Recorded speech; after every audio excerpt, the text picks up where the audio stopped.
देश की आज़ादी के इतने वर्षों के बाद भी हम पूरे सम्मानपूर्वक यह नहीं कह पाते कि हिंदी हमारे देश की राष्ट्रभाषा है। यह सच है। बहुत लोग भले इसे राष्ट्रभाषा के रूप में समझते होंगे, बच्चे भी समझते हैं, किंतु सच्चाई यही है कि आज आज़ादी के इतने दिनों के बाद भी हिंदी हमारे देश की राजभाषा ही समझी जा रही है, राष्ट्रभाषा नहीं। हिंदी दिवस हर 14 सितंबर को हर साल हम लोग मनाते हैं और इस बात के लिए हम लोग एकत्रित होते हैं, संकल्पित होते हैं कि हम हिंदी को देश की राष्ट्रभाषा बनाकर उसे अपनी देश की एक पहचान के रूप में स्थापित करेंगे। इसके बावजूद हम आज तक हिंदी को राजभाषा नहीं बना सके हैं। हम इस संबंध में यह भी कहना चाहेंगे कि मीडिया, साहित्य, सिनेमा और राजभाषा हिंदी की प्रगति का प्रतीक है।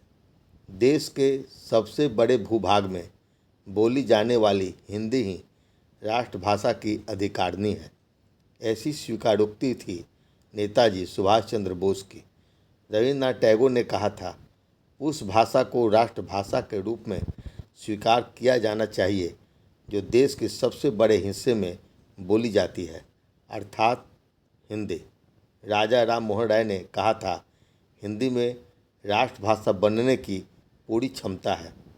यहाँ तक कि राष्ट्रपिता महात्मा गांधी की शिक्षा विदेश में हुई, अर्थात अंग्रेजी में।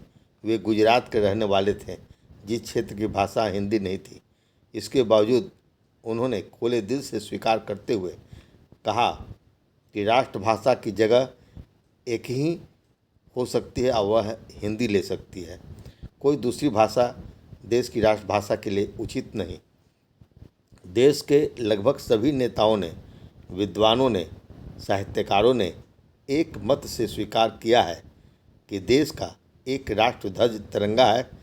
ठीक उसी प्रकार हमारे देश की एक राष्ट्रभाषा हिंदी होनी ही चाहिए, भले प्रांतीय भाषाएं जितनी भी हो। इन सब के बावजूद आखिर वह कौन सा कारण है कि आज़ादी के इतने साल बाद भी और लगभग हर वर्ष हिंदी दिवस, हिंदी पखवाड़ा, हिंदी मास को देश के राष्ट्रीय पर्व की तरह मनाते हुए भी हम हिंदी को राजभाषा के रूप में नहीं देख पा रहे हैं, राष्ट्रभाषा के रूप में नहीं स्वीकार कर रहे हैं। आखिर क्यों इसके बावजूद, इन सब सारी बातों के बावजूद हिंदी देश के सरकारी कार्यालयों की भाषा के रूप में ही क्यों देखी जा रही है? देश के जन जन की राष्ट्रीय भाषा के रूप में आखिर क्यों नहीं?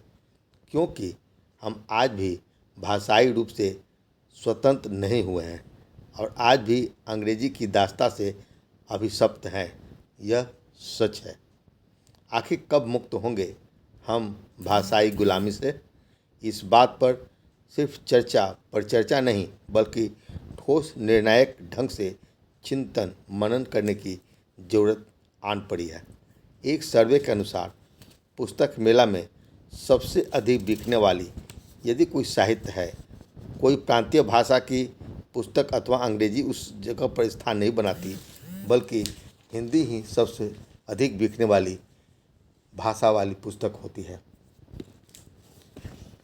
साहित्य की पुस्तकें भी हिंदी की ही सबसे अधिक बिकती है। आज भी देश में प्रकाशित होने वाले अखबारों की पाठकीय संख्या देखी जाए तो वह अंग्रेजी नहीं बल्कि हिंदी अखबारों का ही आता है। फिर भी हम अंग्रेजी की हिकायत आखिर क्यों कर रहे होते हैं? करोड़ों रुपए हिंदी के उत्थान और विकास के लिए खर्च करने के बावजूद हर वर्ष हिंदी दिवस मनाने की आवश्यकता आखिर क्यों बनी हुई है? क्यों नहीं सरकार हिंदी माध्यम से पढ़े हुए